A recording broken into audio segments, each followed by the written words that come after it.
Let's go back in time to 1932 as Converse brings you historic footage of the legendary original Celtics, with whom all great professional teams are compared. We have now taken over your radio.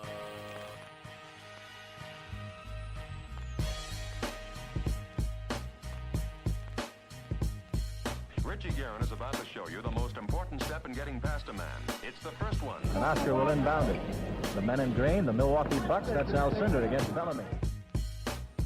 Has Jordan. Allen shakes free. Gets two! Gilmore on it. Stop! Brother. Leave Toledo artists. You get 21.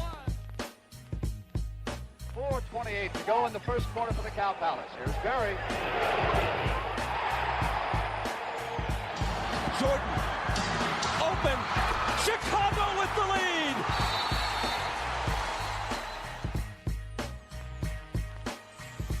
Hello and welcome back to the Over and Back Classic NBA podcast. I am your co-host Jason Mann, and with me as always is Rich Kraetsch. Rich, we're back. We are, yes. Thank you to thepodiumgame.com for not yet kicking us off, but I feel anytime. I feel like we're still slipping under the radar. I mean, I don't think people know that we're even doing this. But it's very fair. Well, as long as we can be part of the illustrious Hardware Paroxysm Basketball Network family of podcasts and websites that you can find on iTunes, by the way, and people should go there on iTunes, and we are part of that wonderful iTunes feed. They should leave ratings and reviews to not necessarily for us, but for the other great podcasts that are on there. And we have a little caveat, too. If you put a review there and then tweet at us, which is at OverbackNBA, let us know that you put a review there, and we'll talk about whatever you want. Would you say 2 minutes? You said 2 minutes on whatever you want? Or basketball more, related, right? Or are we going to talk life if someone wants to know? We prefer basketball only, but, we're willing to – we have open minds here. If for some reason you're not on Twitter, you can just leave you can leave it in the comments on this post. That will work as well at thepodiumgame.com. So – so I guess we should begin. Our topic today is the life and career of Reggie Lewis, the Boston Celtics great, who, of course, tragically passed away young at 27 years old. He was a Celtics captain in his last season. He was kind of the torchbearer for the team once Bird retired, and at the very end of McHale's and Parrish's time with the Celtics. He was a one-time All-Star, just a really well-rounded shooting guard, very consistent in his numbers. Even though only had the one All-Star appearance, was an All-Star level player, for 4 or 5 years probably. Sure. And, was in the conversation for second best shooting guard in the league. I mean, obviously Michael Jordan is going to be number one, but, along with somebody like Mitch Richmond or Joe Dumars or, Reggie Miller, he was, kind of right there in that class of guys who are, by the way, are all Hall of Famers. Yeah, it's a very interesting career, and the thing that we always sort of get into with him, and obviously we'll get into that during this podcast, is sort of what he could have been, how he could have been, and there's some dangers in that of just sort of extrapolating out there. But you look at his numbers, and you look at the career, and you look at how old he was, and that team, and how it was sort of built around him. He obviously was the cat. I mean, you see these things in place that really make you think, and you just mentioned that stat right there. All those guys were Hall of Famers. I mean, you look at a lot of dudes and a lot of guys that were like him, his comms, that sort of stuff, and you see a guy that by all accounts, had he not gotten hurt or something like that, that would have been a really good player. I don't know if he'll be a Hall of Famer for sure. I don't know if I could say that with confidence, but I think it's obvious that he would have been a multiple-time All-Star and that sort of stuff. I mean, there's too much evidence there. I mean, guys in the NBA don't do that where they have 4 or 5, as you mentioned, All-Star seasons and then completely fall off, at age 28 or whatever. I don't think that was going to realistically happen. I think he was going to have a fairly long career. I mean, albeit we don't know about injuries, but yeah, I mean, you can extrapolate to that, but it always gets weird if Hall of Famer, what would he have done? Would he have revolutionized this? Would he have led Boston to championships? We have no idea about that, but at least you can extrapolate that this guy would have been a multiple-time All-Star. I think you're completely safe in doing that. Yeah, I mean, you can see the path for him and for those Celtics teams to, kind of continue the the Bird and et cetera legacy. I mean, it was probably unlikely that they were going to, compete with the Bulls for championships unless they really got some great luck or a couple of those guys stepped up. But they definitely, I think those early '90s Celtics teams are a little bit overlooked. I mean, there are some strong. They fall off one year when Bird misses most of the season with injury, but they're high 50 to mid to low 40 or to high 40 teams. I mean, those teams are, and they had a couple of deep playoff runs. So those are, some pretty good teams with obviously Bird and McHale and Parrish, Bird and McHale retiring, and then Parrish, the oldest of them all, he had a few more years left, but obviously, was in the twilight of his career. So, they did an interesting job of mixing those, older players with the younger players, and we'll definitely talk about that as as this goes along. Mm-hmm. Absolutely. I think just kind of looking at him as a player, I mean, he almost feels like a throwback even for the time. I mean, looks like sort of ground bound with. And really, not really having a lot of fancy moves, but just making the basic moves work. Yeah. Just having, I guess, kind of a different rhythm. For his size too, you watch. I mean, obviously we're a little limited on the amount of video that we really have from him, but given his size, you would sort of assume he was more of a ferocious dunker and that sort of stuff and super athleticism. It wasn't really that. He would kind of use like old man nifty moves to score a lot. I mean, obviously wasn't a 3-point shooter. I mean, he was still super athletic, but a lot of the times when you see him score, it's a lot of these sort of, on the block, that sort of stuff, working a lot of, I mean, similar in a lot of ways to how Scottie Pippen would score sometimes, where he would sort of use a lot of the mid-range, a lot of kind of back to the basket stuff, a lot of pump fakes to sort of generate his offense. He wasn't a guy, I mean, when you look at him, his size, and maybe even his frame too, when you look at his frame, you would assume that this is a guy that would just jump out of the gym and just super, super insane athleticism. And he had that, but he didn't really rely on that as much as you would sort of assume. Yeah, which is interesting. Yeah, I mean, he's a guy who seems like he would fit in like the 50s and 60s, just like the moves that he has. Mm-hmm. Oh, yeah, absolutely. And the skills that he had. And obviously, he managed to be, it would be interesting to see someone with his skill set translate today because of the lack of 3-point shooting, but he was also, so long and so rangy and so quick for his size that I think he obviously could have translated. He's had those long arms on defense, could get past defenders to get to the basket, just with kind of those tricky moves. Maybe learning from a guy like McHale, who also was kind of known for the nifty post moves. That certainly seems possible. I mean, it's obviously being tutored by guys like Bird and McHale is a good way to get a great basketball education. Yeah, he definitely came in with the right, and that's something that doesn't happen very often. I mean, there's only a few teams that can really, and we mentioned that it might have happened. I think it was our first podcast before the Kevin Love trade went down.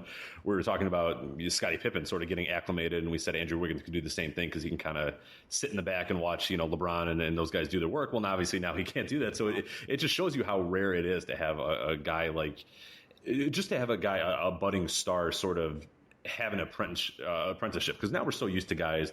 They're the number one pick, and then they're relied upon, okay, you need to lead us to the next charge. We suck. We're awful. You lead us to the next charge. Whereas you didn't really get that with the Celtics. And there was a few times in there where obviously with the Len bias could have been that as well as a Reggie Lewis, where you sort of – these guys could have sort of grown under – and in Lewis's case, they did grow under, really talented guys on really good teams, and that sort of propelled them. When those guys were gone, these guys were ready. They were in their primes, that sort of stuff. So it's interesting, but it's definitely rarity. Yeah. And we'll also, of course, talk about, his tragic death at a young age, sort of some of the controversy over the causes of that, possible cause of that death, and just the different politics of doctors and how the team handled certain situations and things like that, and definitely the outpouring of grief in Boston when he died. He was a guy who he went to college in the area at Northeastern. He was a local hero who gave out turkeys on Thanksgiving. I mean, he was absolutely a strong part of that community. I mean, they retired his number, a couple years later, even though, he was one of two players, I think, of the Celtics who have retired numbers who didn't win a championship. So that, that says something too, I think. So there's a lot to unpack here and a lot of interesting things.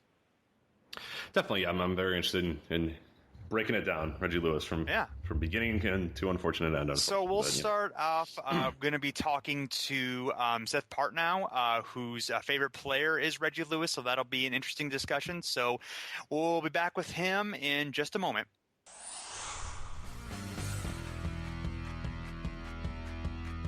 Okay, we're back with Seth Partnow, who's a prolific NBA writer, writes all over the Hardwood Paroxysm Network, including Nylon Calculus and many other sites. He's also the co-host of the Make or Miss podcast, which I've recently added to my iTunes feed and is a great listen. So, Seth, welcome to the show.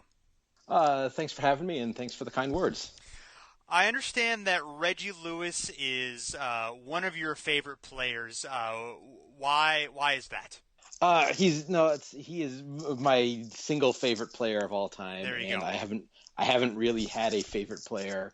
I've had the player I liked the best, but I've never had a favorite player since his untimely death in '93. So, probably how it started is I'm a Celtics fan from way back because my family's from Boston.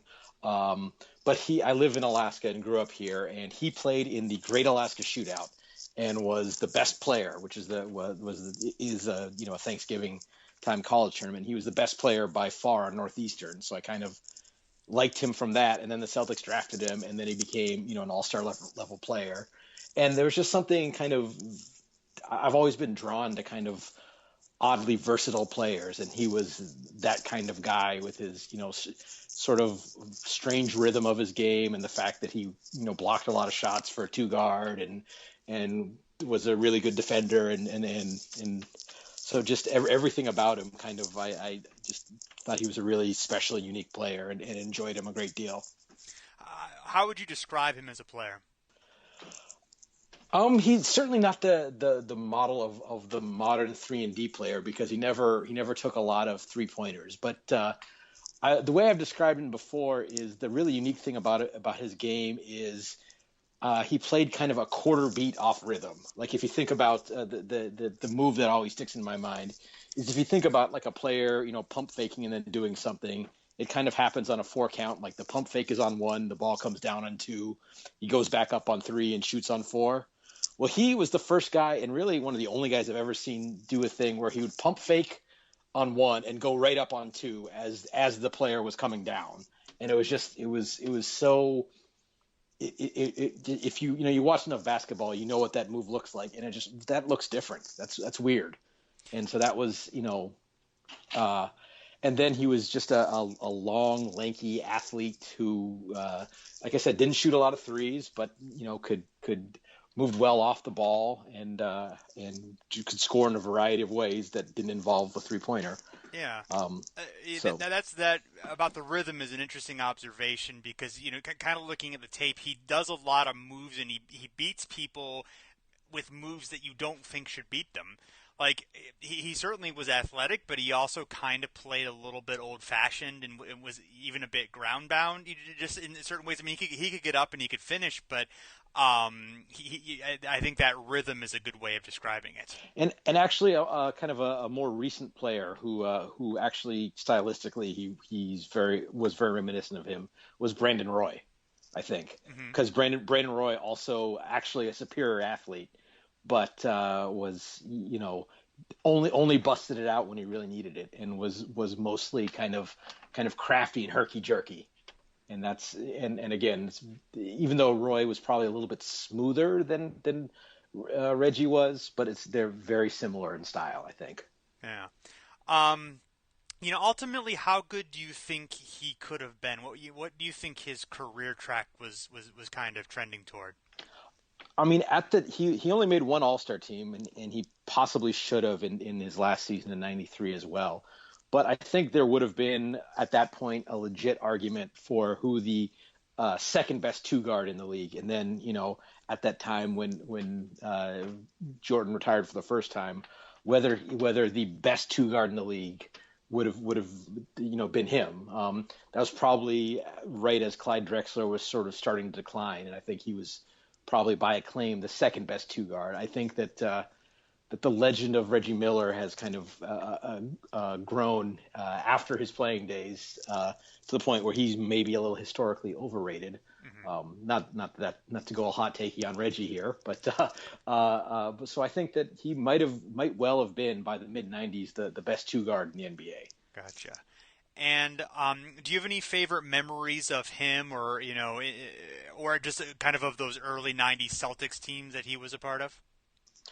Those were really fun, old-fashioned teams. I mean, they shot a lot of mid-range jumpers and post-ups, which would just look really weird now. I remember on that team, Kevin Gamble shot something like 58% from the floor, shooting nothing but 18-footers, which probably says as much about the defense at the time as it does about, his particular skill set. And they were just a kind of a fun, odd team because, they had these two, large guards in Reggie Miller and Brian Shaw. And then they still had, Kevin McHale still had a little bit left in the tank. And then, D Brown was coming in and winning the dunk contest with, providing, athleticism that was, unheard of for the Celtics at that time. And they weren't really contenders, but they were, after, Larry Bird retired, but they were certainly fun teams, and you could see, the way forward with Reggie as kind of the cornerstone of the next generation of Celtics. Yeah, I mean, and then go ahead. Go ahead. I was saying they were, it surprised me looking at it because you just kind of think like, the Celtics were basically done once the Pistons took over, after that 88 series. And they had, they struggled in 89 with Bird missing most of the season, but they were a 50-plus win team, or, Reggie's last year they won 48, although their expected win-loss was 43-39, but still, they were a, very good team, and they were able to kind of replenish with the younger stars. Yeah, and they had some playoff battles with the Pistons during that time. I still remember an absolutely atrocious offensive goaltending call against Kevin McHale by Jack Mathis that cost them a playoff game in a series that ultimately I think went 7 games, and that was kind of right at the tail end of McHale's career, and I just remember. I was, pretty young at the time, but just yelling at the TV and wondering why they couldn't replay it because it was, the ball was 2 feet from the rim. But,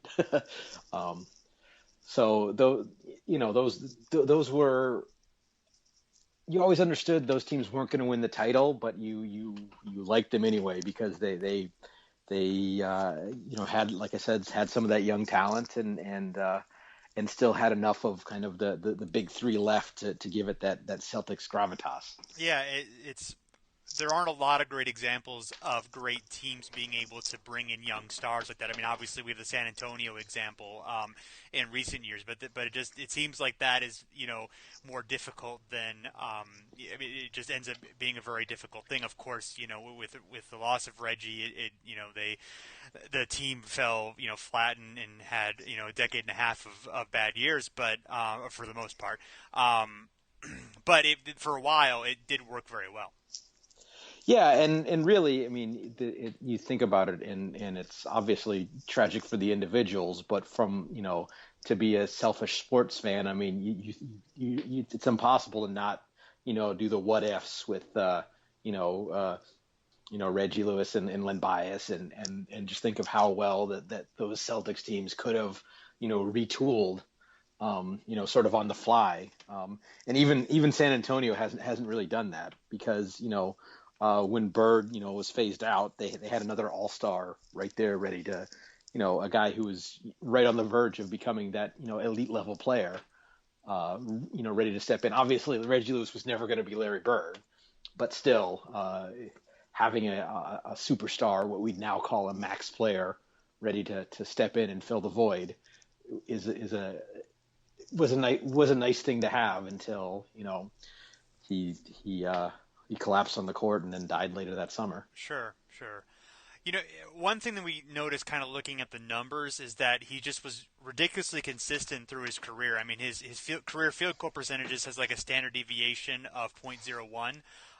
Is this type of thing pretty common or fairly unique, or is it, kind of a byproduct of, he had a relatively small sample size because of a short career?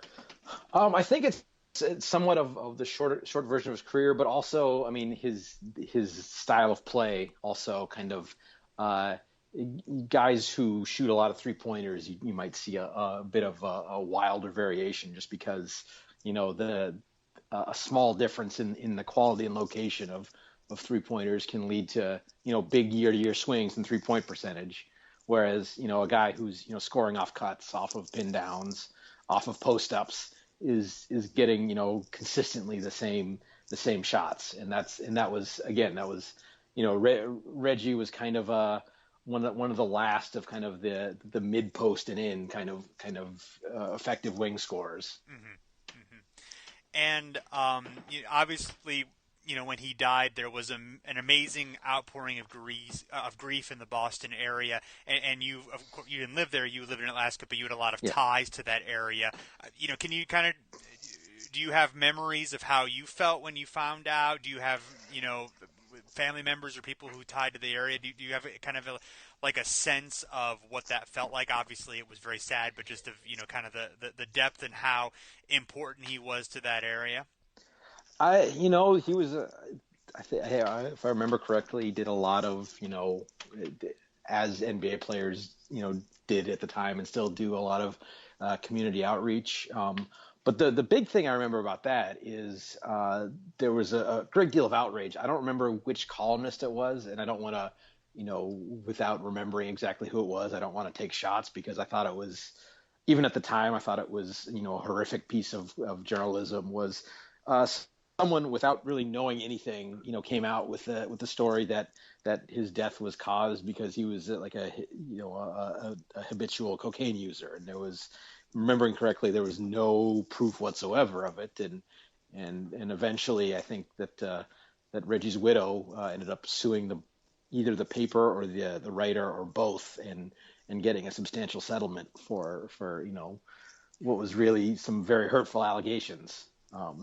From what everything that I can remember reading was just a congenital heart defect that was the eventual cause rather than any kind of, and I think that was sensationalized probably because of to tie in with Len Bias, especially because Lewis was from Baltimore and Len Bias went to Maryland, and of course the Len Bias tragedy the night after he was drafted, overdosing on cocaine. Yeah, so. And the NBA was still I guess tainted somewhat by most of the cocaine issues that had kind of plagued the league. Had gone away or at least weren't causing the same kind of trouble that they had, but that was the first thing on some people's minds when that kind of thing happens. Yeah, and it was maybe a vestige of Boston is for the longest time and to some degree still might be not regarded as the most welcoming city for a black player to be at, and just kind of that kind of rumor mongering almost was reminiscent of that kind of ugly history going back to some of the stuff that Bill Russell would talk about in terms of his treatment when he got to Boston. Definitely.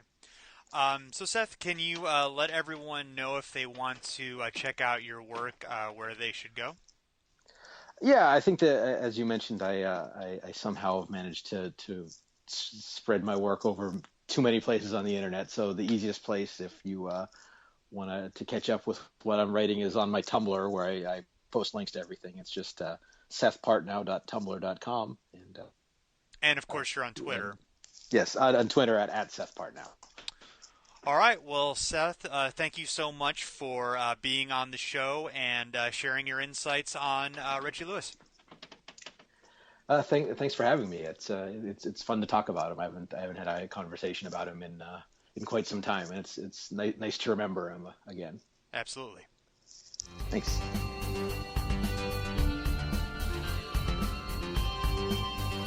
All right, and we are back to talk about the early life and first few seasons of Reggie Lewis's career. He grew up in Baltimore. It's interesting because, of course, when you think of Baltimore, you definitely think of The Wire, the TV show. But I mean, Reggie Lewis definitely grew up in a time in which, even though The Wire takes place in the late 90s and early 2000s, it's really real life stories that happened. I believe kind of more in the late 80s and early 90s. So he's very much growing up in an environment like that. And if you've seen The Wire, that's certainly not that's a hard place to grow up. So, and his mother had a cocaine addiction. He actually ended up being cut from his public high school team, but then was able to make it on the Dunbar High School basketball team, who was kind of a famed local program. And he ended up playing in high school. He was a sixth man, and he played with three future NBA players: Reggie Williams, David Wingate, and Muggsy Bogues. So that's a good team. Yeah, exactly. That's a hell of a high school team. Yeah, man. And they were undefeated both in his junior season and his senior season. They were ranked first in the nation by USA Today. They were the Dunbar Poets, which is just a wonderful team name. Yeah, what a great name. Yeah. What a great team. What a great name. I mean, just like it's to have three. Like that's you know what I mean? Like how often I'd love to really do. I unfortunately didn't get a chance to do it, and it might be hard to study. But how to have 3 or 4 NBA players on a high school team would be. Yeah. You know what I mean? Like I don't know if there's a ton that. I mean, it's really hard to do that. Yeah. Even the Oak Hill Academies of the right. world. I don't know if you can ever get a year where there's 4. Yeah. I mean, NBAers on that same team. I would guess that's probably the only instance in which you might have that. Apparently, he initially went unrecruited by most Division I programs, but Jim Calhoun, who was the Northeastern coach, decided to recruit him, and then he was a success from the beginning.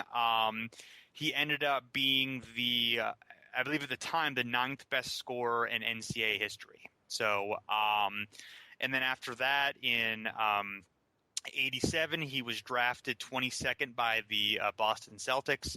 The Celtics were just coming off a finals loss to the Lakers, and so they obviously were a great team. He was coming into a situation in which, basically, he during his first year he didn't play very much because he had all those guys ahead of him, but. And the year before, of course, there was the overdose death of Maryland star Len Bias, who was, I think Boston had I think he was like a number 2 or, like a really high level pick. Bias was. So he was kind of expected to be a future star. I'm not sure how Boston actually ended up with that pick. It was it was some trade I have it. Yeah. Let me figure out exactly, because I have it here somewhere. It was some ridiculous, like, and it was back in the days when NBA GMs were just like apparently the biggest idiots in the world. Like you read books about how these guys made deals, and they're like, yeah, whatever. And like I forgot who they got for Bias, but it was like a terrible, terrible, terrible reason for them to like on an aside, it's interesting how the Lakers and Celtics were able to build their dynasties by just taking advantage of those trades. I mean, that's how the Lakers got the first pick for Magic. They traded Gail Goodrich at the end of his career to the Jazz. Just stuff like that. Byron Scott was the same way. Although in that case, the Lakers traded Norm Nixon, who was pretty good. But this one was Gerald Henderson in cash to the Supersonics for this pick. So, so the GMs were not very smart. And no matter how mad you get at Kahn and David Kahn and Glenn Taylor and all those guys, realize that it used to be a lot worse, and it would always go. It's something like it always went to the Celtics and Lakers too, which is just right, exactly. They were able to game. Oh, weird! Yeah, we just won the NBA championship, and we had the first pick, or the second pick. Hey, cool. They were able to game that system. So, the '88 season, he only plays 405 minutes in 49 games, which is 8.3 minutes a game. This would be the first year the Celtics had missed the finals since '83. So they're only one of 2 teams to do 4 finals in a row in the 4-round playoff system. So the Miami Heat of 2010 or 2011 and 2014 would be the other one. Of course, the Celtics still had Bird, McHale, and Parrish. They also had Dennis Johnson and Danny Ainge, and also they had Artis Gilmore and Jim Paxson. That's the Artis Gilmore Celtics era. I believe it was only one season, so I can't even wrap my head around that. Yeah, I mean that was the 16th year in the league, so well, I guess in both leagues, but he only had that was his last season actually. So, and he started that year in Chicago, and then went to the and then went to the Celtics. So. So they were, they end up. That's the year where they have that classic second round playoff series against the Atlanta Hawks, kind of the Hawks' peak of, in the Dominique era of playoff success. There's that great Game 7 duel with Bird and Dominique that the Celtics end up winning because they always win. And but then the Celtics fall. not that you're upset or anything. No. I mean, I wasn't really even a fan at the time, so I'm not really sure why I would be upset. But it's just like one of those. But looking things. back, it's still upsetting. Exactly. Yeah, it's fair enough.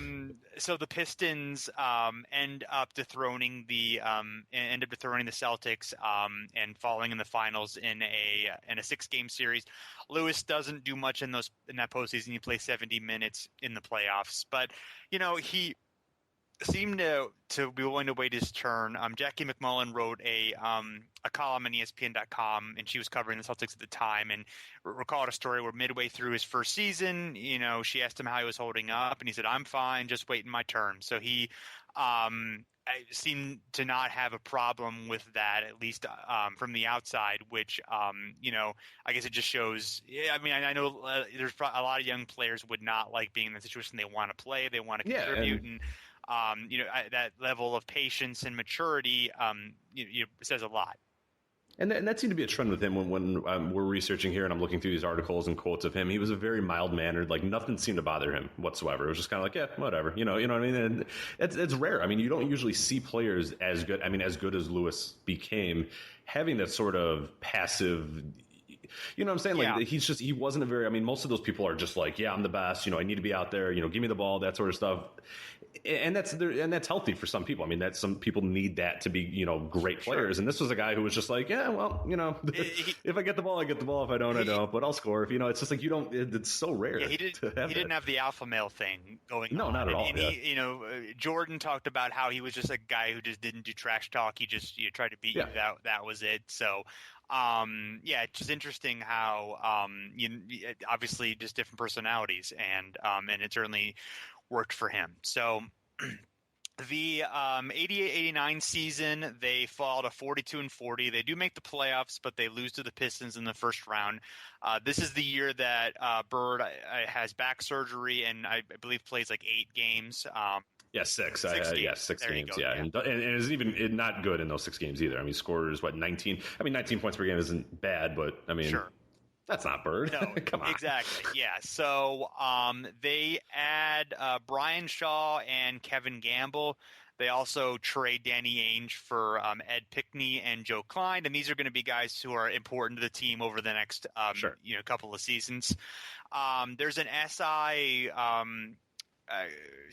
Story, I believe it's Jack McCallum who wrote. He wrote a lot of the Celtics stories during this time, and he wrote a book about the 91-92 Celtics. That's they have an excerpt in SI Vault, and it's very interesting. I like to read the whole book sometime, but basically talking about how just things, they've lost Larry Bird and things aren't going well and they're struggling. And one thing they talk about is kind of how like the minutes are divided at small forward are divided between Paxson and then Reggie Lewis and also Brad Lojas.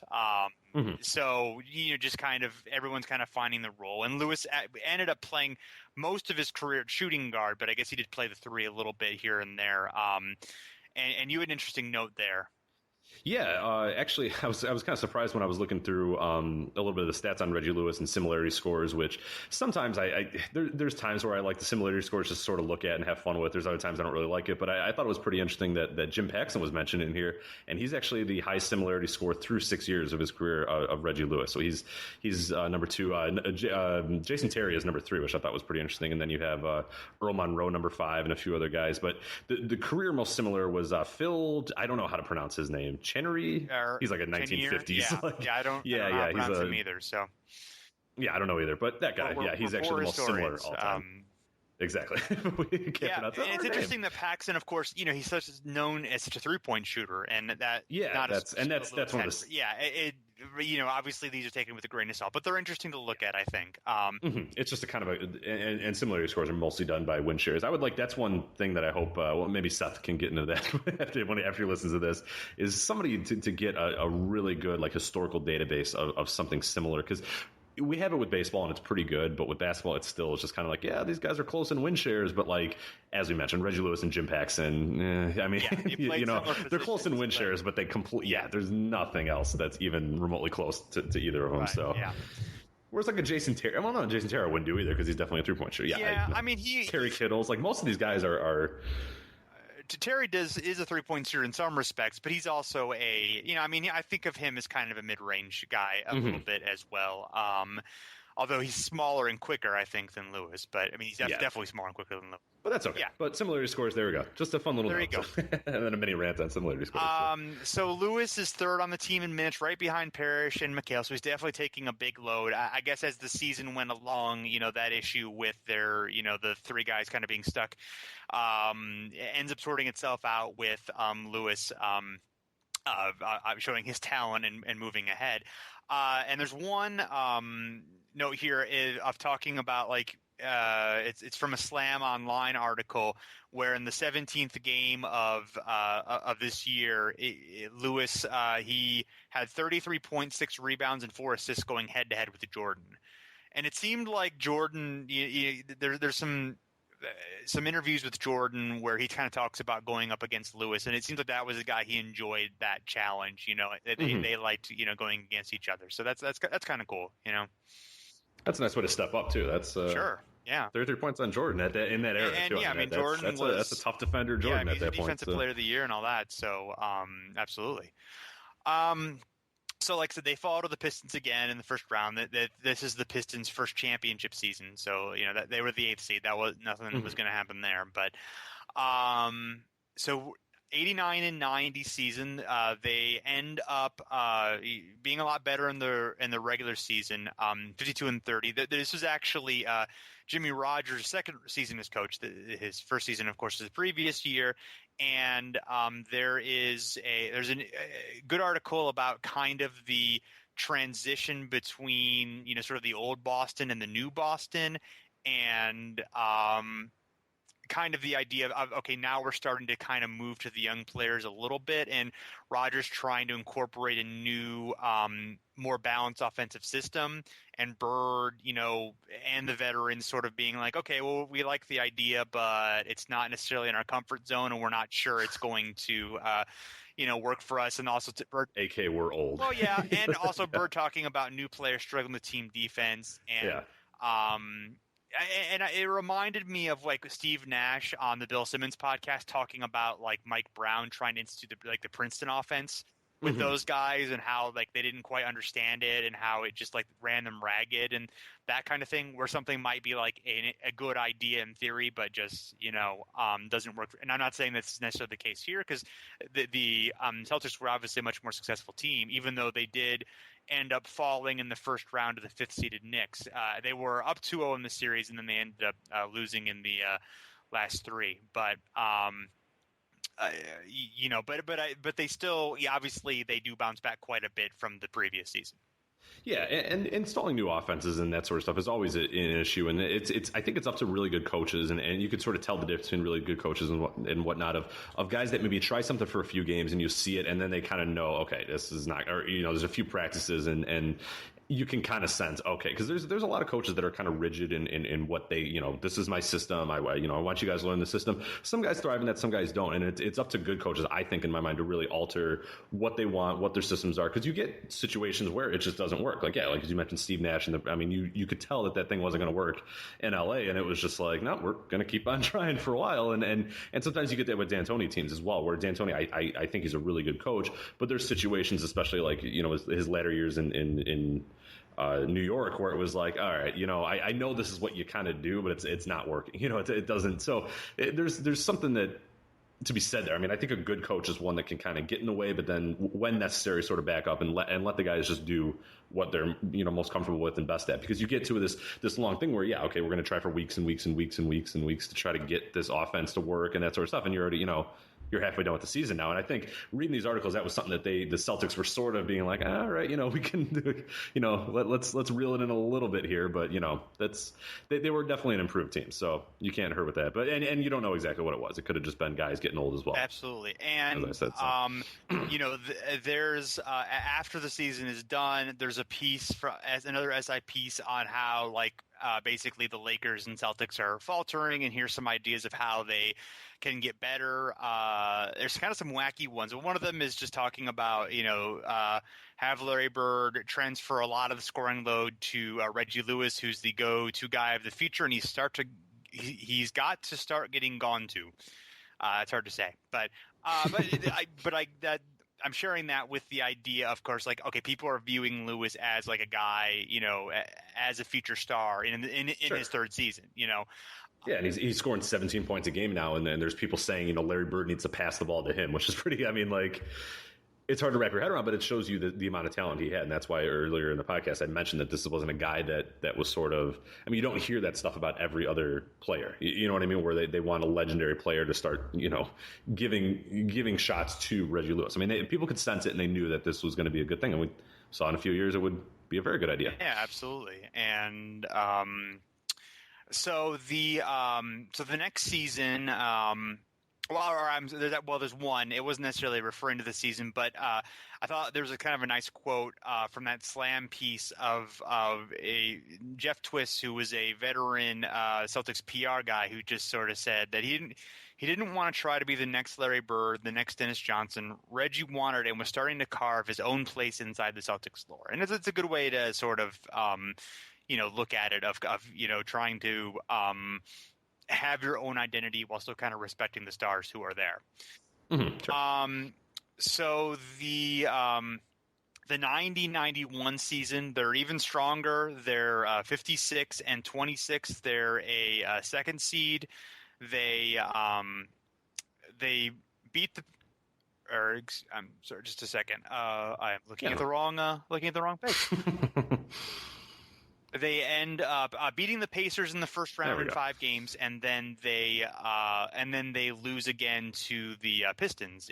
So they lose 3 out of 4 years to the Pistons, which of course I'm sure was frustrating. This, of course, 91 is the first Bulls championship year. I do wish there had been a prime Bulls versus prime Celtics. Yeah, there never really was. Yeah, there was, of course, there's the 86 series when Jordan, has the incredible.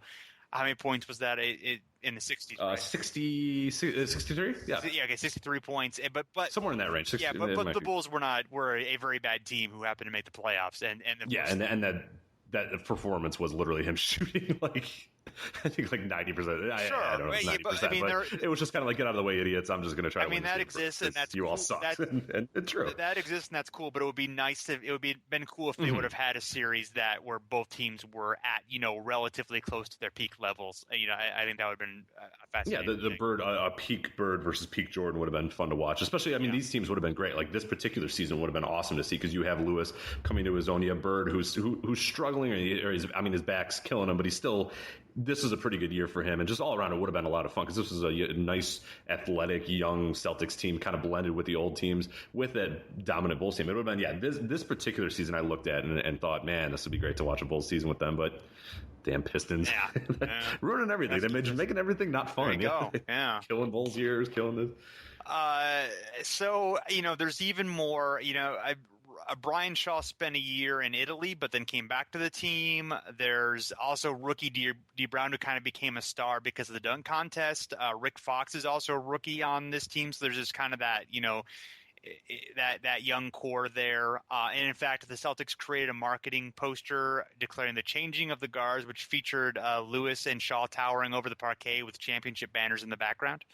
Also the night, and I was gonna say Kevin Gamble was great in this year too, and he had a little run here with Boston where you sort of forget because he was just such an afterthought for most of his career, but this little chunk right here, he was great. This year 15.6 points per game on And he's only 25 years old, too, so you have another guy that you're really looking at, like, oh, wow, this is another piece that they have for the future. I mean, it's a stacked team if you really look at it. Yeah, a nice blend of the veteran youth. They also have Charles Smith, Derek Smith, and Michael Smith, who play a combined 435 minutes.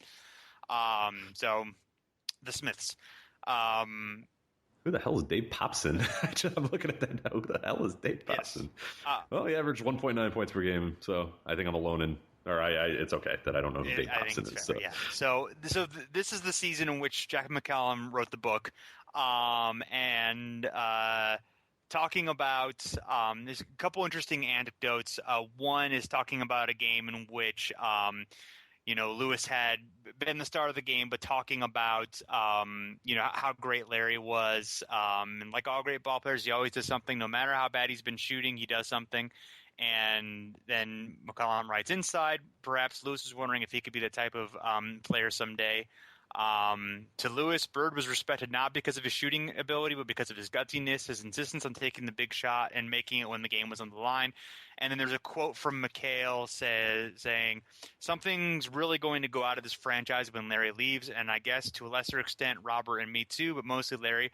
They're going to really like a guy like that, somebody who's going to have something special.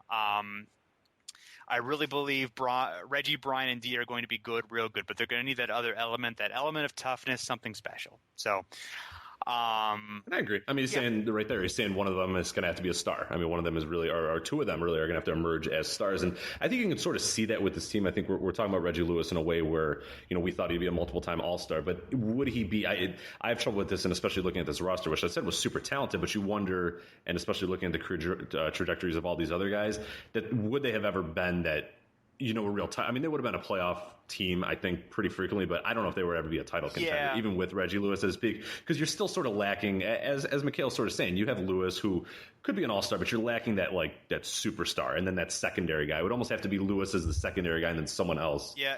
The superstar, or I mean, we never know. Lewis could have been that, but I'm with them on that. I do agree. Sure, and D. Brown didn't really end up being anything in particular of a player. I mean, he was okay, but he was not.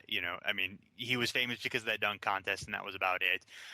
Shaw kind of, he ended up being. He was fine, but he just kind of he became a role player after like 3 years and just kind of did that for the next 15 or his whatever. His numbers dropped considerably. I mean, he was on some good Miami and some great Laker teams, but maybe he contributed more than his numbers, but I mean they went in the tank after he was traded, which would be the next season. So. So another game stands out would be from March 31st, 91, Lewis blocking Jordan 4 times in one game, and then also scoring 25, and as he's described as utilize his lethal first step to keep Chicago's defenders guessing. Was he going left or right? Would he shake you with that explosive first step and attack the rim, or would he suddenly pull up after one devastating dribble and hoist his trademark praying mantis jumper? I think the praying mantis jumper was Calhoun's invention. So, and then Bird saying that there were a few guys in the league I hated to guard because you didn't know what they were thinking. I'm glad Reggie was my teammate because he was one of them. So. Yeah, and that speaks to what we were talking about when you watch the videos of him and Seth talked about it in his interview as well, where there was that weird sort of, he would pump fake and then he'd go right up for it. And guys are just not, I mean, that's not something you're used to. And he was a very unorthodox player. The moves were weird. The way he dribbled was sort of weird. It was obviously we're still pretty limited in the stuff we can see, but you can definitely tell that he's just an odd player. It seems hard to guess. I mean, you can see even when, a guy like Michael Jordan is guarding him, that Jordan doesn't have any idea what his next move is going to be. And that's really something special. Yeah. So in that playoff series against the Pistons, Lewis, he leads the team in scoring. Bird only has 13 points a game. Lewis has 22 or almost 23 points, 6.5 rebounds, 2.8 assists. So, with a good shooting line as well. So, he's definitely really starting to be a go-to guy. Obviously it's going to be still Bird in certain situations, but he's definitely carrying that weight now.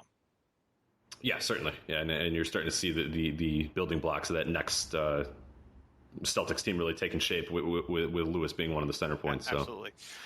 All right, well, we're going to take a little bit of a break, and then we're going to be back with a whole lot of Reggies.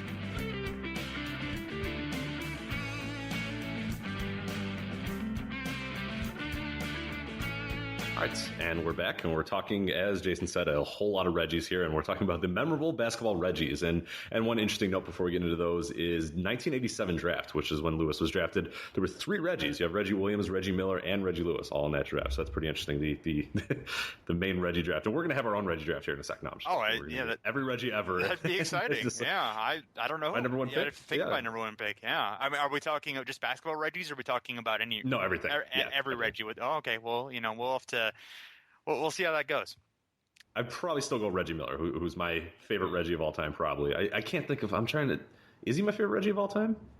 Yeah. He's got to be, I think. I mean, well, I'm trying to think of Reggie Jackson, the baseball player, he was in Naked Gun, so yeah, that's true. I'd probably have to go with him, even though Reggie Bush, apparently was a horrible a person who everyone hated. But regardless, Reggie Bush, I also, the CEO of Nintendo, the president of Nintendo. I have Reggie Jackson's rookie card, so it's not in very good shape, but. And baseball cards are worthless also, but, I do have it. So Reggie Wayne, there's not a lot of Reggies, actually. I'm kind of looking through I just Googled Reggie, and they're pretty much only basketball and football players with, like, a few other ones. But, yeah, okay, sure. Well, that's quite interesting. But, yeah, here's some other Reggies here that we found in our research of Reggies. Reggie Evans, who's obviously the current player. He still plays, right? Yeah, he's on Brooklyn right now, right? Yeah, he played for the Kings last year. I don't know. The Kings, I don't know if he signed. I don't know if he was traded. He might. I mean, he's getting to the point where he might be done. But that's my guy. I could see. He's a great. You know what? I could see him being somebody that the Cavs get for some rebounding. Yeah. Oh, absolutely. And that's how I would use him too in NBA 2Ks. I would always I would get to kind of later rounds of I say I would do a fantasy draft or whatever. I don't know if you still play NBA 2K or do any of that stuff. So I'll do a fantasy draft, and I get to the end, and I'm like, I don't have any. I need a good rebounder or whatever. You just sort by rebounding. Yeah. And here's this guy. He's like a 55 overall, but he's like a 98 rebound. You're like, boom, perfect.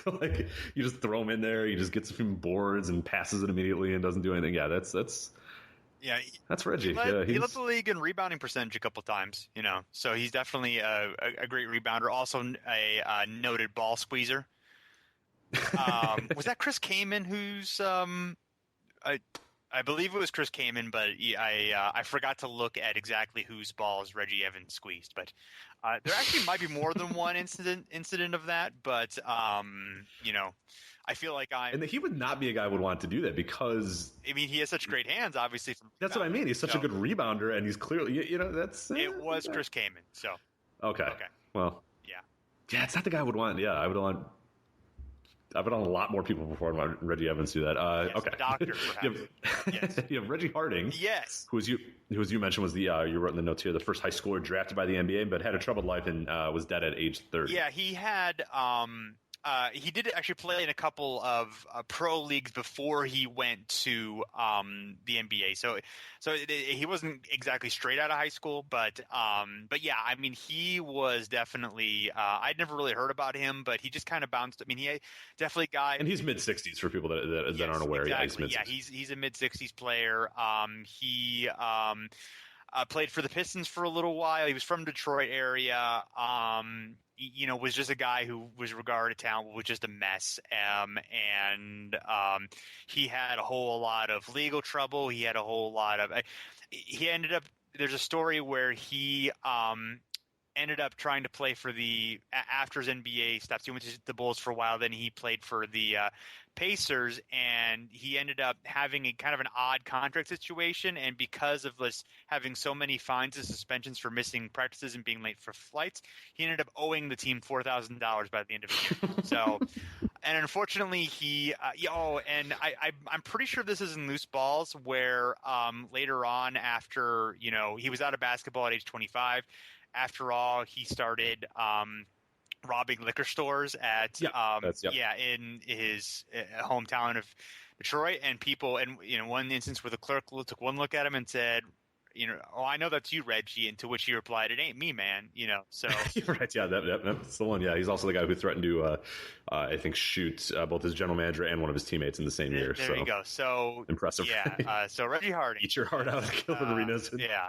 James Critton, you got That's no good. And, there's the other Reggie Jackson, who is the emerging young guard for Oklahoma City. He's pretty good. Might have a career as a decent starter and a nice player. Obviously, he's on a good team for that.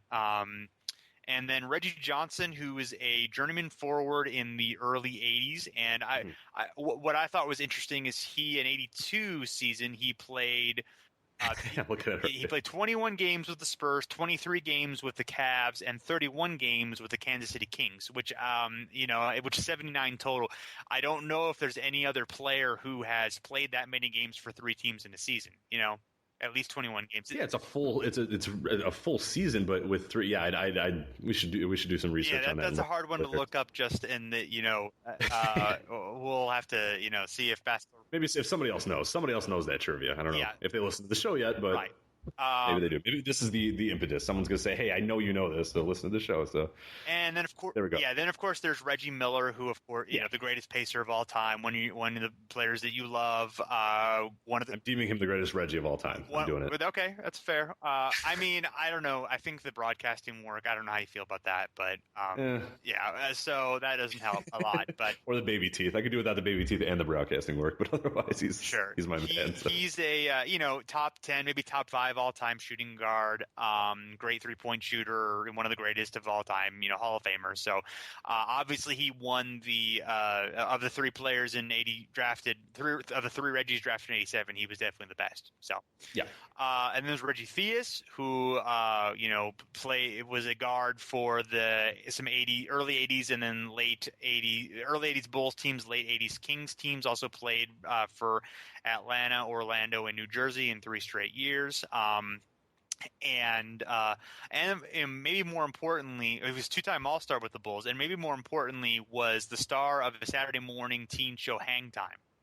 Oh yes, so definitely more. I've never actually seen Hang Time, but no, I wasn't a Mod Rashad kid. I grew up with Inside Stuff, so yeah, I never saw Hang Time. It was part of that teen NBC block, like it was with Saved by the Bell, the new class. Like I was a little bit, I was too old for that by that point, but I remember when NBC went to when they took away cartoons and went to all live action shows. That was kind of that was an upsetting moment of my childhood. Even though I was probably a little bit too old to be watching cartoons by then, it was still No, you're never too old. Yeah. And then, of course, Reggie Williams, we mentioned, a high school teammate of Lewis. He was the 4th overall pick in this draft and was a disappointment, by those expectations. Was drafted by the Clippers, played there for a few seasons, and kind of had a long run with the Nuggets, who were mostly not a good team when he played there. I guess he was on the Nuggets that upset the Sonics in '94, though. Yeah, oh yeah, he was. Yeah. So, but was that still? He was on the run and gun. That was mostly run and gun. Denver at that point, right? Or no, at this point they would sort of. No, this is still Westhead. So yeah, okay. I was looking at his years. Yeah, mostly his high scoring years. Yeah, well, there's and then you have the Issel, yeah, and then because his shooting numbers go way down per 100 possessions as Well, I guess that wouldn't be influenced so much by the pace. But no, that's why you try to look at that. Yeah, if you look at the raw points per game, you can tell the difference when Westhead is gone. But yeah, the 100 makes it a little bit more neutral. Exactly. Yes. Because they were literally getting 100 possessions per game, so that so not much of an NBA player, but he played for Georgetown. I think he was a pretty good college player as well. So those are our Reggies. Those are the most notable Reggies that. There's not a lot of Reggies. I thought when I initially looked at this list, there were a few more, but I kind of culled this down a little bit. There's Reggie Bullock who plays for the Clippers now, but he hasn't done anything in the league yet, so there wasn't much to say about him. Although we mentioned him, so I guess he counts. There you go. Well, there he is. So he gets a little. Hopefully, his basketball reference page, we can sponsor that one now. So. There you go. There you go. So, all right. So we'll be right back here talking 92, 93 seasons, and of course, Reggie Lewis's untimely death. We'll be right back. The ball game now for Charlotte as running one-hander by Lewis. Boy, Perry's made. Morning changed his shot. They have to reset the shot clock as it hit the rim, and then the miss, and Parrish has the rebound. Good defense at time. All of a sudden hitting the deck is Reggie Lewis. Is he all right? Inside to Parrish.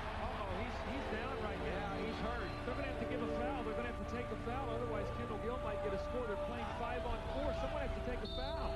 And they do. And Reggie Lewis has had all kinds of problems with his legs, but they were saying they thought he was as healthy as he'd been at some time. We'll have to see what he injured. I check on that after we come back from the timeout. All right, we're back to talk about the end of Reggie Lewis's career and his sudden death and aftermath of that. And we're going to start with the 91-92 season, which probably was his best statistical season. And he was an all-star that year. Although, I do say that, but like we said, he was remarkably consistent over his career statistically, and I know you're going to talk about that a little bit toward the end of the show, but regardless, he was, getting that level of recognition as an all-star at that point.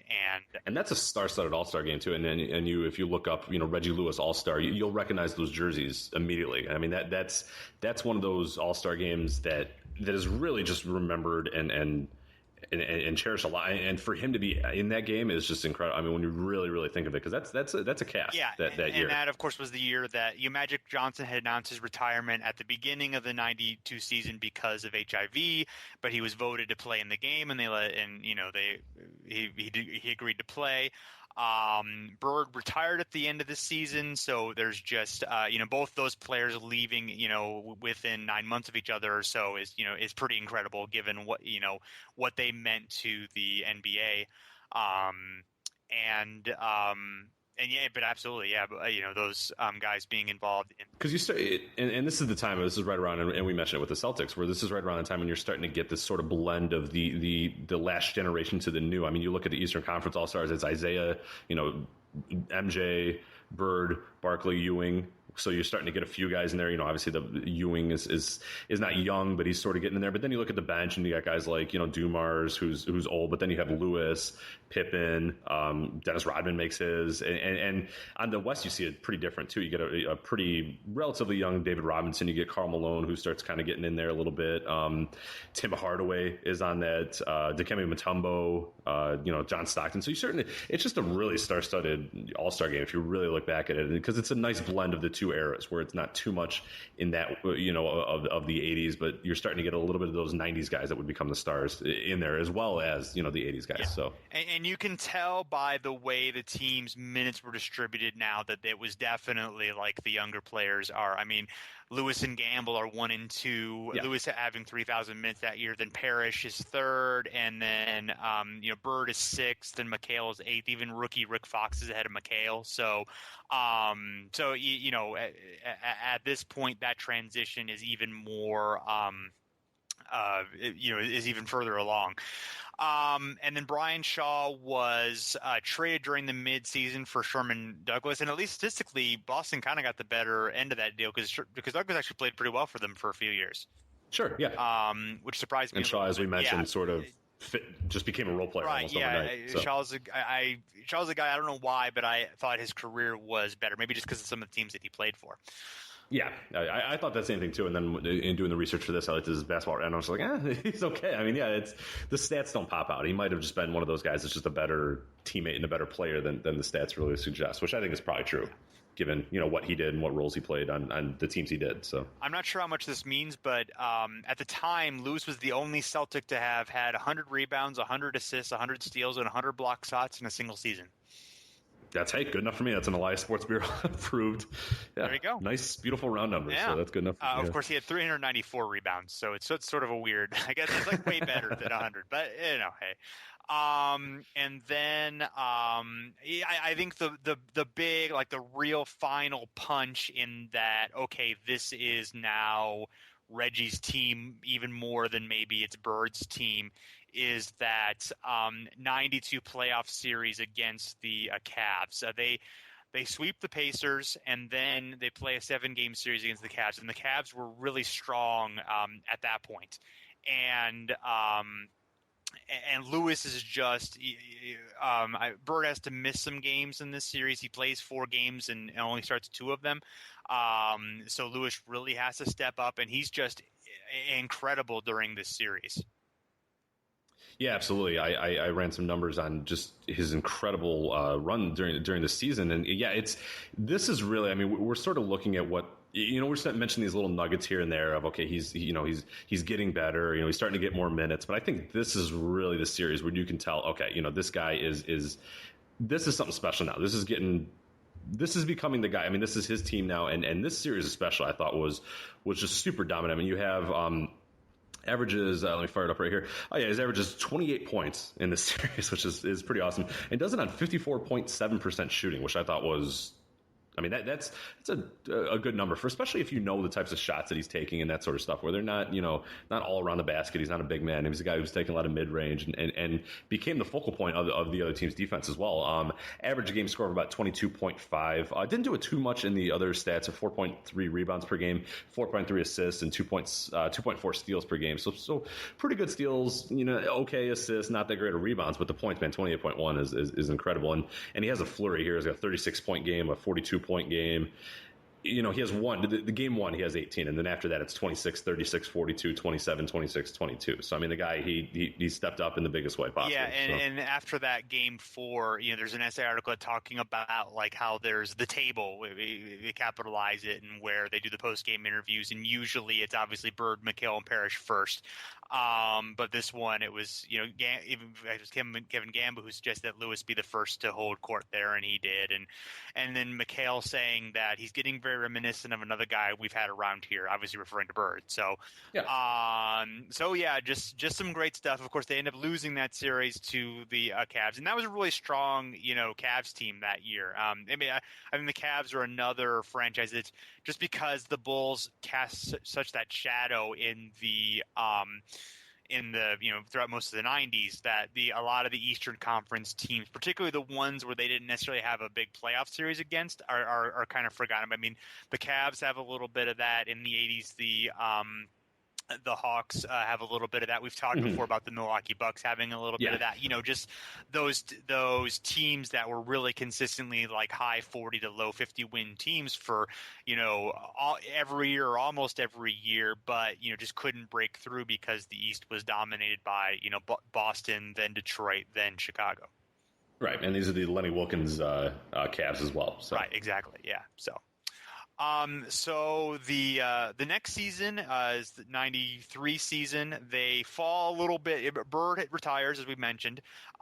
This is also Kevin McHale's last season, and they're the 4th seed. And the team doesn't change too much. I think the big change is the addition of Xavier McDaniel, which I completely forgot he was on the Celtics, actually. Yeah, I did too. So you're an Xavier, or not? You're not a Xavier man. Well, he's the X-Man. Yeah, I know. I'm always I always thought it was Xavier McDaniel, but maybe No, I thought so too. But then you get I'm talking about just Xavier University or Xavier University. Well, too. I mean, I know it is Xavier University. That one I know. But he is Xavier. I'm pretty sure he is Xavier. You are wild. You're out of your mind. All right. It can't be both. That's impossible. I believe that sometimes words can be pronounced differently. No, no. So, and he's also named Lewis is named the captain that year. Another show, obviously, of how much they thought and respected him. And he doesn't make the All-Star team. Oddly, I mean, he had a very similar season. He kind of ended up being behind Dumars, and there were 3 Cavs on that team. I think it was just more there. There was an extra wing player here, an extra guard here. It was, he just got crowded out. I can't see anybody there who was like, oh yeah, he should have made it ahead of them. But it's still a little bit of a surprise. Of course, the most notable thing is that they end up having the playoff series against the Charlotte Hornets. And in the first game of the series, Reggie ends up collapsing on the floor. He has just this incredible start in the game in the first 13 minutes, 17 points. Just making everything almost, and leading the team, and then suddenly he's kind of running the floor and he stumbles a little bit, and then he just completely collapses. They examine him, and he actually does go back in for a little bit, but his wobbly is taken out pretty much right away. He also comes back in the second half, but he lasted 6 minutes and then was unsteady again and was removed from the game for good. So yeah. So he did, after the game, he told Jackie McMullen that he was scared. He started having flashbacks to the Hank Gathers thing, of course, reference to Hank Gathers, who died playing for Loyola Marymount in 1990. And another one there from that slam piece I mentioned, there is a quote from Muggsy Bogues, of course, his high school teammate who was also on the floor for the Hornets at the time. And he says, I see him fall every day. I thought someone had tripped him, and Johnny Newman, who played for Charlotte, was trying to pick him up as he was falling. Then we went back down on the other end, not even knowing how serious it was. And it was obviously bizarre because, it just was – I mean, even watching the footage and watching kind of the announcers just being so puzzled about what happened, thinking maybe he hurt his knee or, something like that. It is very odd. Yeah, you just sort of watch him and he just kind of, it does look like his shoes got tied together or something. It's just very weird. And yeah, he kind of goes down and it doesn't look like he's, what I mean? With the Hank Gather stuff was you watch the video of that and it's a guy like convulsing on the ground, the one that eventually killed him. Yeah. And whereas Reggie, I mean, it happens and he's on the ground and it's sort of, but it's not the same sort of it is very. It does look like he just twists his ankle or turns his knee or something like that. But it's not necessarily alarming if you don't know what is happening. Right. Yeah. Right. I mean, in retrospect, yeah, I could see now it's like, oh crap. But at the time, I could see people just being like, oh, okay, he just kind of sure, that's weird. That's what weird, happened? Yeah. Whatever. Yeah. So they end up having him examined by they kind of put together a dream team of like a dozen cardiologists, and they end up sort of diagnosing that. His career is over. It's really serious. Then he ends up leaving the Brigham Hospital and goes to a different hospital where his wife once worked, and they found a different doctor who and a reputed doctor, but ended up thinking that that the problem that he had ended up being less serious. And then oddly, like the Celtics team physician, his name's Arnold Scheller, kind of goes public with a diagnosis without like the family's permission at all, and saying that probably the Lewises are in denial about it and so forth. And then Lewis talks about how angry he is about how nothing should have been said about my life. If I want people to know something, I feel like I have the right to give out that information, which is obviously crazy now with all the medical privacy laws that would happen. And so he ends up sort of getting that examination and the different examinations, a different kind of conflicting diagnosis, and that's just kind of what we know at that point. We're going to learn some things later after he dies, but that's sort of where we're at right there. But it's obviously a bizarre situation.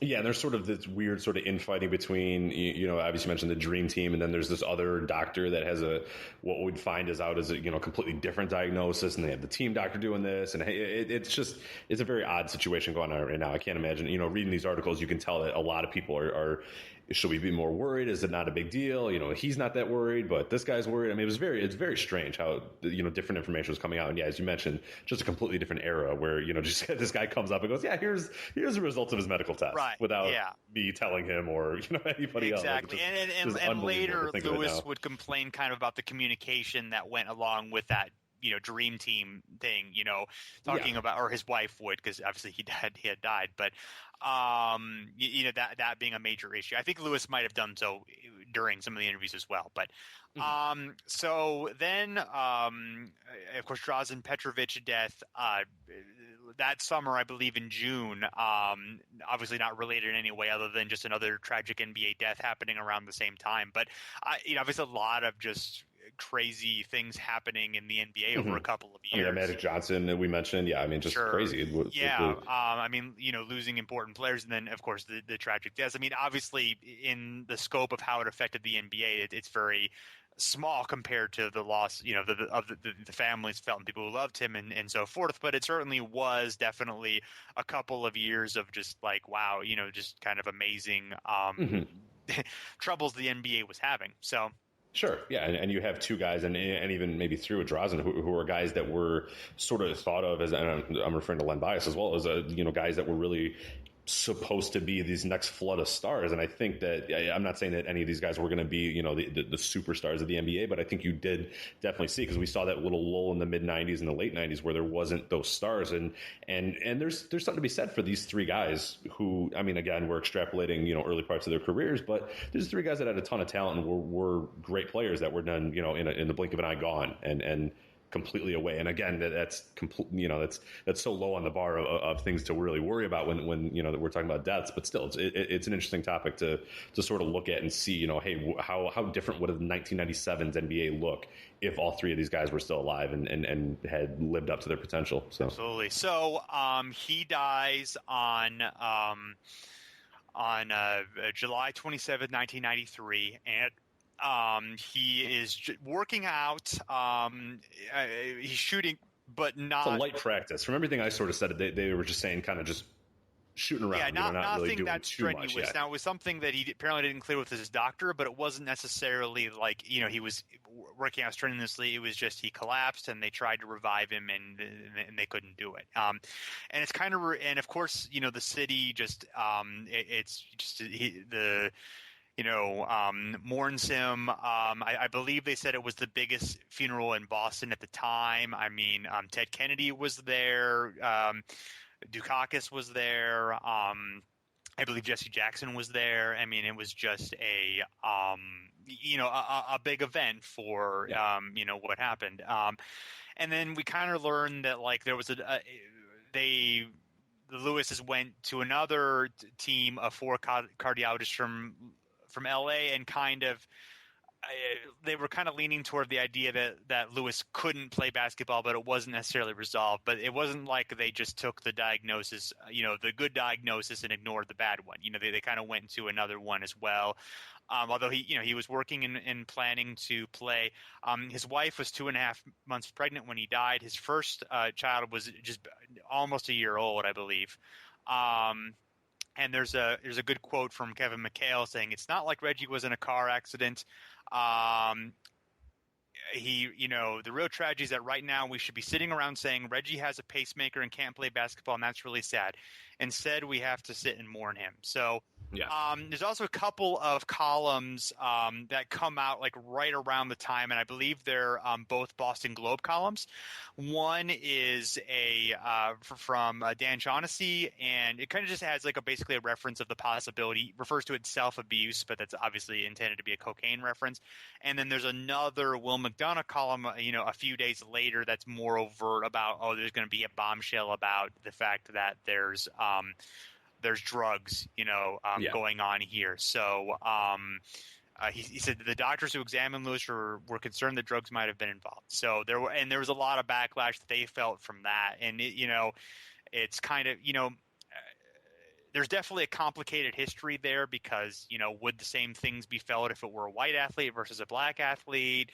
That kind of thing. It's very hard to, there's so much kind of going on there, but and you can't help but, I mean, I think a lot of these writers in the heat of the moment couldn't help but think of Len Bias, and immediately were just like, all right, dead, black, Boston Celtic, potential great, has to be cocaine, and especially with the era too. I mean, we're talking about a time period where that was still sort of kind of an issue. You know what I mean? So it's very fascinating, sort of these reaction pieces, and then sort of how they would progress later. You definitely. And then, there's kind of there's some more revealing that the family had a history of heart problems that maybe Lewis, wasn't completely forthright about. And there's and then in '95, a couple years after his death, but right before I believe they were retiring his number and having a big ceremony, there's a 6,200 word front page story from the Wall Street Journal by Ron Susskind, who's a Pulitzer winner, who's a famous investigative journalist, not really a sports guy, It is very speculative, but there are, giving circumstantial evidence that maybe, Lewis had cocaine and cocaine might have been the cause or contributed to some of his heart problems, and that it may have been ignored because for financial reasons, both from the Lewis family and from the Celtics.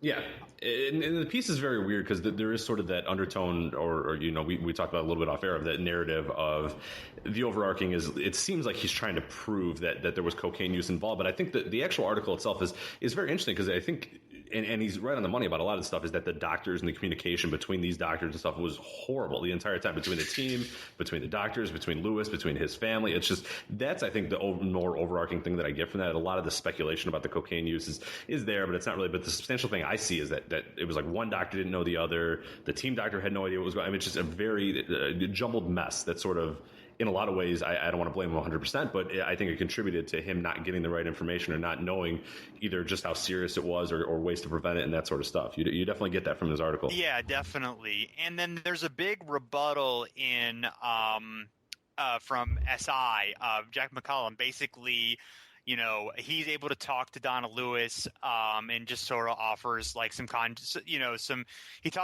is some talk to some of the people, like one of the people who I think a former college or high school teammate or friend of Lewis said that he had used cocaine and then later withdrew it. And then there was talking to some of the doctors and it's kind of shown in sort of a different way. I mean, I think a lot of this stuff is like, there's shades of gray of like trying to understand like why people acted the way they do. And, you can come to a conclusion one way or you can come to a conclusion another way.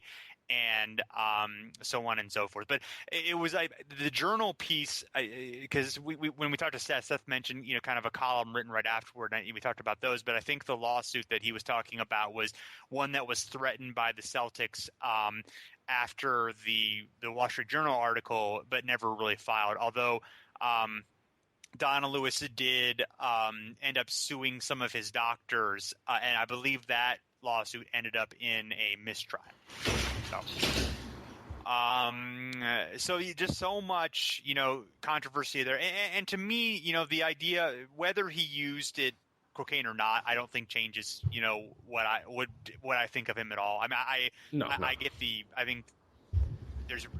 don't think there's much proof that he did. I mean, there's some questions raised that are reasonable, but I mean, he seemed like a very good person who did a lot of great things, and he was a very good player. And if cocaine contributed to his death or not, that doesn't change any of those things as far as I'm concerned. Yeah, no, I'm right with you there. I'm not a guy that's going to say, well, whatever, I don't care that he died, or he it's his fault or anything like that. I mean, there's obviously issues, but I'm sure. I mean, there's tons of other NBA players and athletes that did cocaine and didn't die. So let's not just act like, well, you do cocaine and you die. Exactly. So yeah, you're an asshole for doing cocaine. I mean, we're not saying that. I mean, that's not at all what it is in his situation. I mean, if he even did that, which we don't know, so. Just circumstances. Real quick here, I found a few memorable games and play next goodies that I wanted to kind of talk about before we kind of wrap up our entire conclusion. April 12th, 1991, he scores 42 points against Miami, but I thought it was pretty interesting. It's 16 of 24 from the field, which is pretty good. 91 playoffs, he averages 15.9 a game score, 22.4 points per game, 6 rebounds per game, and on 48.7% shooting. So you start seeing those 91 playoffs. We sort of mentioned it was that next year where he really... But, 22 points per game, not too bad. And then May 10th, 1992, this is the Eastern Conference first round versus Cleveland, Game 7, 42 points on 16 of 28 shooting. So another, high-volume scoring year. I thought this was very interesting, a little play index thing that I found. From the 1990 to the 1993 season, so 1990 to 1991 to 92-93 season, Lewis scored 10 points or less only 15 times. And then during that same time frame, he scored 30 points or more 30 times. So not a guy that was going to get, 15 times he only scored 10 points or less, but then 30 or more 30 times. Yeah, I mean, that's, like we've talked kind of about like consistency being one of the attributes that he had, which is kind of like one of those basketball cliche or sports cliches, but really in his case, there's a lot of truth to it. Yeah, no. So I did some studies on kind of the standard deviation of his numbers per year, and essentially, if you don't know what that is, it measures the amount of variation from the average. So how different every year. We look at his average and we just kind of round it up, but how when we kind of take into the numbers, how close were all those numbers together and giving us that average, and it's pretty stark with him. And you see this with a lot of guys that are fairly close, but he, as far as I could tell in my little bit of research, was one of the closest. I mean, his career field goal percentage had only changed 0.01. Year to year, career free throw percentage 0.06. Career true shooting is .06 as well. Effective field goal percentage .01. True shooting .02. So that's a guy who you could pretty much, on any given year during this early part of his career, guess exactly what his field goal percentage was going to be, what his true shooting is effective. I mean, all that sort of stuff. I mean, he was consistent through and through, which is, it's not a complete rarity to be that low, but to be that low in that many categories for as long as I mean, it's pretty telling for him, definitely. Absolutely. I mean, he still played 6 seasons. That's a pretty good career. 5 full seasons. Yeah, it's not a bad sample size. No, so it's not like we're talking 2 years here. Wow, he shot the same field goal percentage in both years. I mean, this is a fair amount of time to get this and still be as consistent as he was very interesting. Absolutely. So I guess to close, I mean, we talked about this a little bit, but what kind of track do you think he was on in his career? I mean, I don't think he was quite a Hall of Famer, but I mean, he was definitely a very good player. I don't know if the Celtics were I don't think they were a title contending team unless they, made some good trades or had a good draft or whatever, but they certainly were. They wouldn't have probably fallen into the doldrums that they fell into in the late 90s. Yeah, absolutely. I mean, you look at the team especially, and that's where you really look at and say, yeah, they would have certainly been able to be a consistent playoff team. And I mentioned at the top of the show that I don't think they would have ever won a championship or really contended for a championship, but they could at least be in that sort of conversation as a consistent playoff team. As far as where he goes, it's very tough to say because there's not really a good comp because there's only so many years and there's not a ton of other guys that were like that. I mean, you look at his career, you look at his trajectory. I mean, you look at a guy like we mentioned at the top of the show, a guy like Mitch Richmond, who made the Hall of Fame. I don't know if he was quite in that level or could have had that sort of consistency. But he's a guy that I sort of look at as a guy that I don't think he would have been. I definitely think Reggie Lewis, I don't think he was going to be a superstar. I don't think he was going to be this guy that was going to lead teams to championships. But I think there's no telling that he would have been a multiple-time All-Star, 4 or 5 times or whatever throughout the 90s, maybe a reserve. I don't know if he would have been an All-Star starter, but you know what I mean? That's kind of where I put his career trajectory at. I don't know if you're kind of the same. Yeah, I mean, maybe playing in Boston would have helped, and given him a couple more All-Star games than he might have had otherwise, just because, of course, that a popular team and so forth, and people are going to gravitate towards. So that may have helped. And even if he were like a borderline Hall of Famer, that might be something that boosted him a little bit. But I don't think he was quite at that level. But very good and a very enjoyable player to watch for sure.